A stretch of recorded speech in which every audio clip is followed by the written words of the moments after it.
you're listening to this, Adhansia or something like that, Adhansia.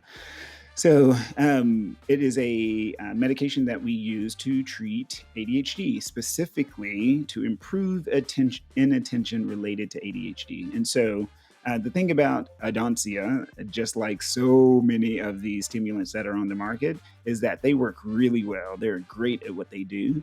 And a lot of the oldies are goodies, meaning a lot of the medicines that have been around for a really long time work perfectly fine. And so Adhansia came out, I don't know, maybe 4 years ago, 3, 4 years ago.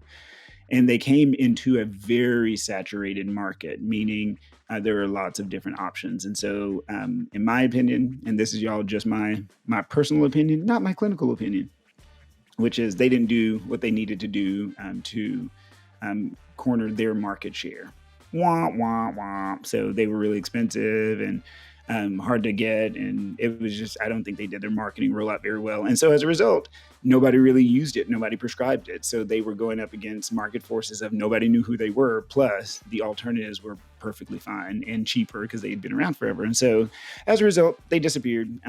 Why is that bad? Well, I think competition is always helpful. Having lots of selections on the market is helpful.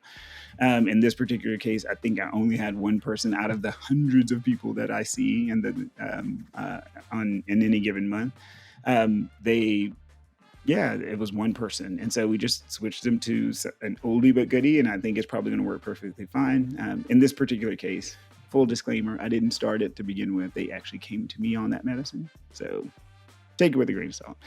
But yeah, it's another intersection of how the marketplace works. So you'll hear me out and about talking about healthcare finance and how we and the costs of things in healthcare, how much things cost for services, how much things cost for medicines, and so on and so forth. And so the downfall of Adhansia is one of those, in my opinion, a classic case story of what not to do. And a redemption story of, hey, sometimes the old stuff works perfectly fine, so we should just go with that and save the world a whole bunch of money. So that's where Adhansia is.